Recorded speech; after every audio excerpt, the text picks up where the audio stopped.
This is the story of a man named Stanley.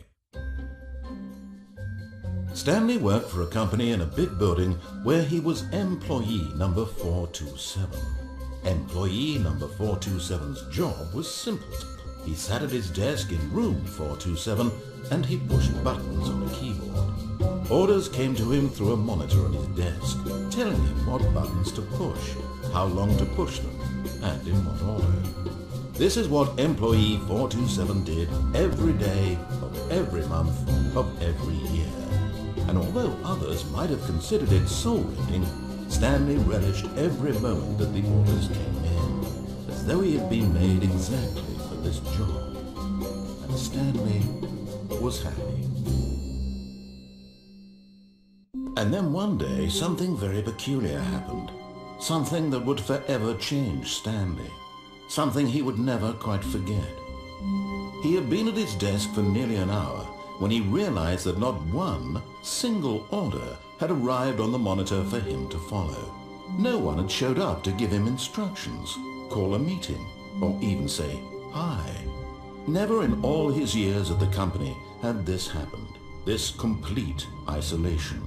Something was very clearly wrong. Shocked, frozen solid, Stanley found himself unable to move for the longest time. But as he came to his wits and regained his senses, he got up from his desk and stepped out of his office. All of his co-workers were gone. What could it mean? Stanley decided to go to the meeting room. Perhaps he had simply missed a memo.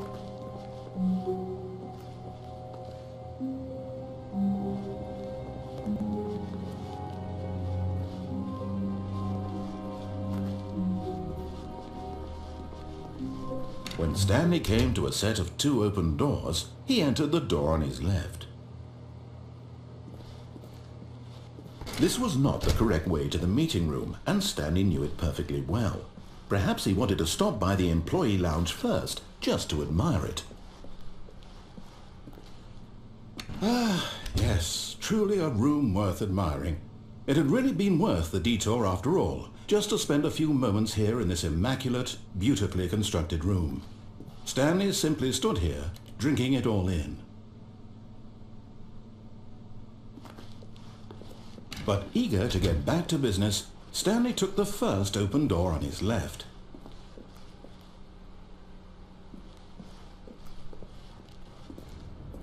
Stanley was so bad at following directions, it's incredible he wasn't 5 years ago. Look, Stanley, I think perhaps we've gotten off on the wrong foot here. I'm not your enemy, really, I'm not. I realize that investing your trust in someone else can be difficult, but the fact is that the story has been about nothing but you all this time. There's someone you've been neglecting, Stanley. Someone you've forgotten about. Please, stop trying to make every decision by yourself. Now, I'm not asking for me, I'm asking for her. This is it, Stanley. Your chance to redeem yourself. To put your work aside. To let her back into your life. She's been waiting.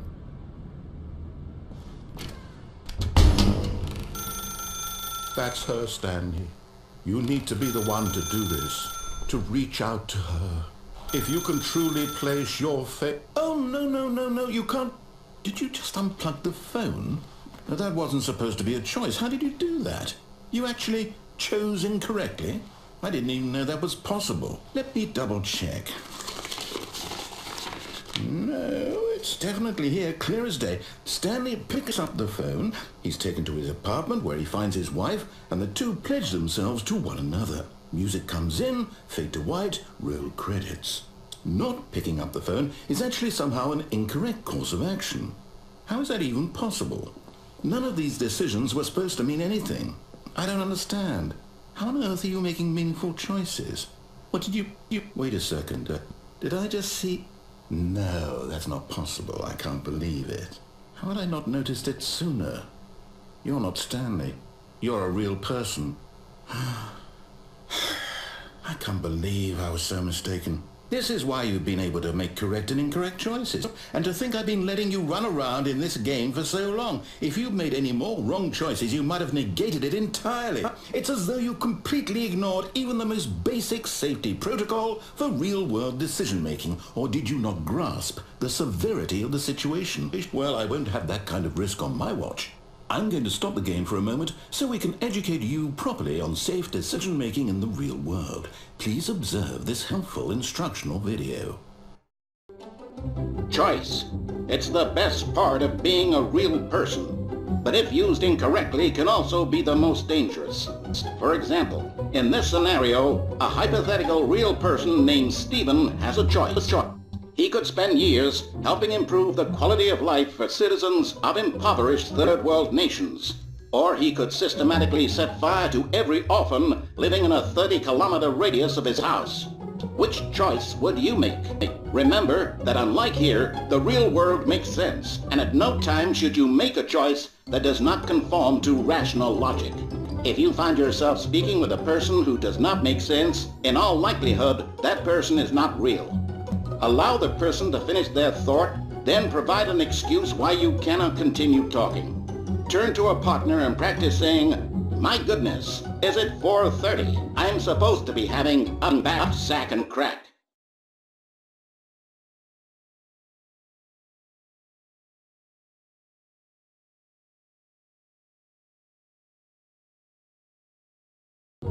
Excellent. Making choices on a regular basis is the best part to a healthy decision-making process. Most medical professionals recommend making at least 8 choices per day.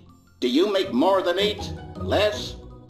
And finally, if you begin to wonder if your choices are actually meaningful and whether you'll ever make a significant contribution to the world, just remember that in the vast infiniteness of space, your thoughts and problems are materially insignificant, and the feeling should subside. At this time, your instructor will guide you in an exercise to test and reinforce the material covered in this video. Welcome back. You may have noticed that this room has begun to deteriorate as a result of narrative contradiction. But not to worry. Now that you're properly informed on good decision-making, we're going to revisit a choice you made just a few minutes ago and see what the correct thing to do would have been. This way, please.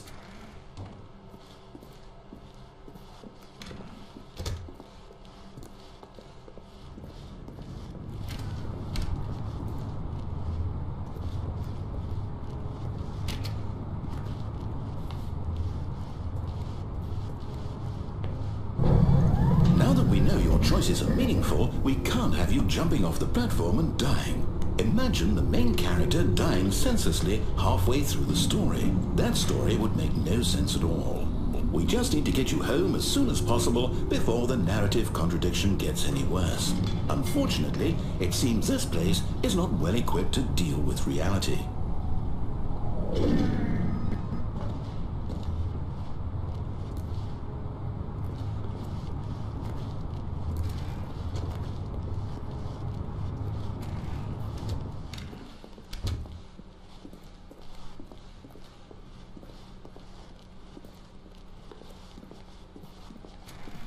Almost there. You'll take the door on the left, back to the correct ending, the story will have resolution once again, and you'll be home free in the real world.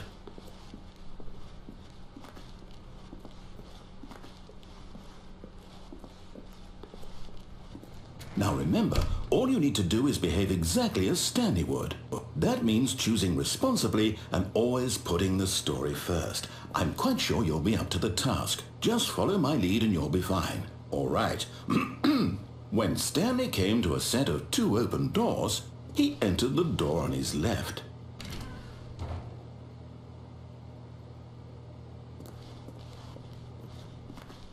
No! Why did you do that? Quickly, hurry back in the other direction. Perhaps we're not too late.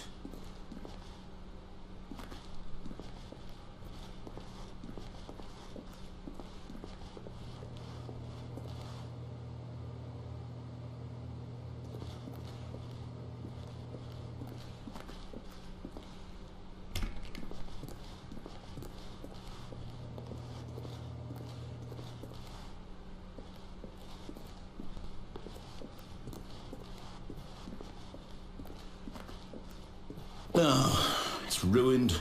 I can't believe, after everything we talked about, that my story, you've destroyed my work.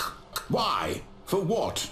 What did you get out of that? What did you think was so special about seeing the game undone, left here like so much garbage? It's worthless now. And what am I supposed to do? Even if there were a way to continue, would it be worth it?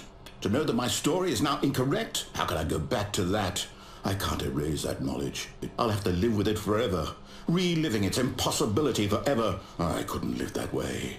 Is it better to shut the game down entirely? To willingly destroy all of my work? I don't know. What's the answer? What do I do? What do I do? What do I... No, I have to. I have to shut the game down. I have to. I have to.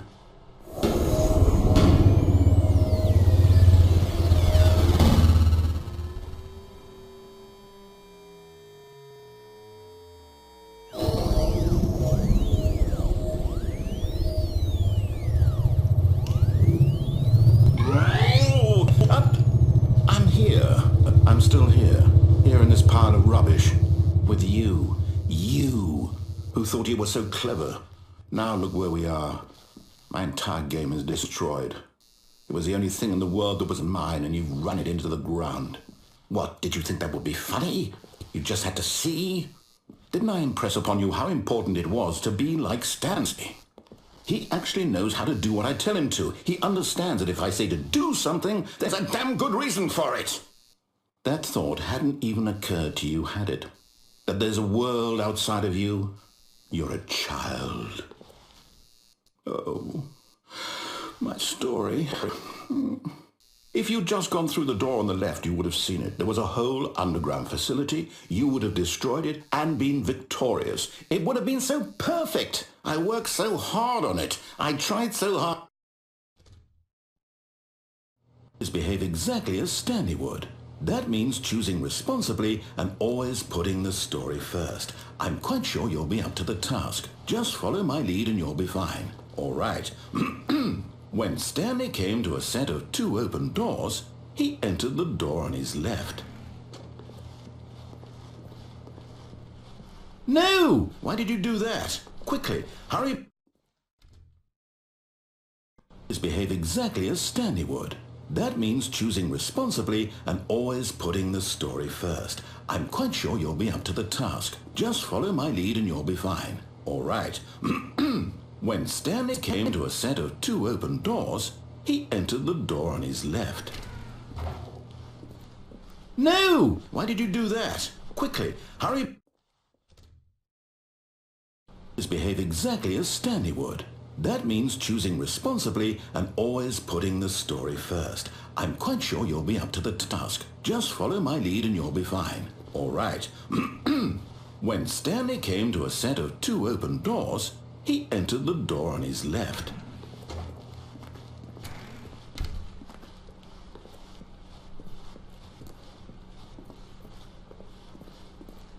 Yet there was not a single person here either. Feeling a wave of disbelief, Stanley decided to go up to his boss's office, hoping he might find an answer there. Coming to a staircase, Stanley walked upstairs to his boss's office.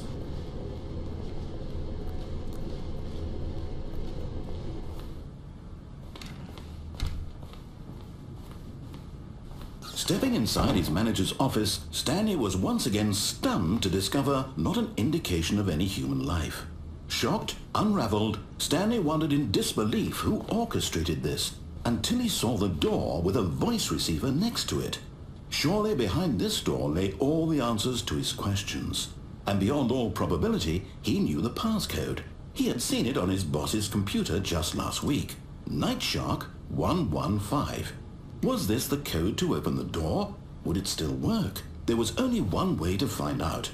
Stanley had been trained never to speak up. But now he would draw from within himself the courage to face the unknown. He drew a sharp breath and then spoke the code.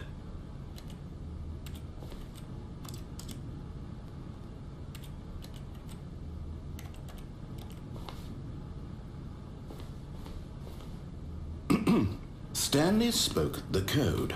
Nightshark 115. He spoke it into the receiver, right there on the wall.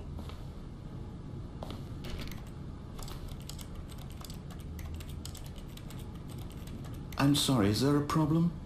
You didn't mishear me, did you? Please speak the code into the receiver. Otherwise we can't get on with the story. This is a crucial step.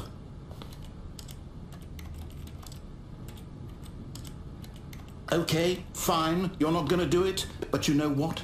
It's pretty humiliating to bring you this far, only for you to suddenly decide you have better things to do. I asked you for this one single thing, for your respect.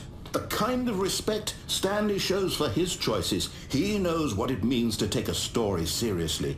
If you didn't want to see what I had to show you, then why did you come here? You had a choice, you know. You could have gone through the door on the right. You could have done whatever the hell you wanted over there. Why did you come this way? Speak. Say something to me. Explain yourself, you coward.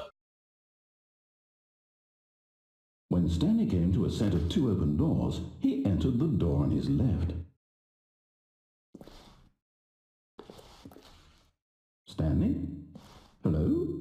Are you... Is everything okay? Stanley, please. I need you to make a choice. I need you to walk through the door. Are you listening to me? Can you hear me? Is everything all right? Stanley, this is important. The story needs you. It needs you to make a decision. It can't exist without you. Do you understand me? Whatever choice you make is just fine. They're both correct. You cannot be wrong here. We can work together. I'll accept whatever you do. I simply need you to take that step forward, please. Choose. Do something. Anything. This is more important than you can ever know. I need this. The story needs it. So, you hear me? Are you there? Are you listening to this? Stanley, are you there? Okay. It's okay, I can wait. You need time to decide. Time to make sure your choice is correct. That is the best choice. That's all right. I'll wait for you to decide what's the right thing to do. Take as much time as you need.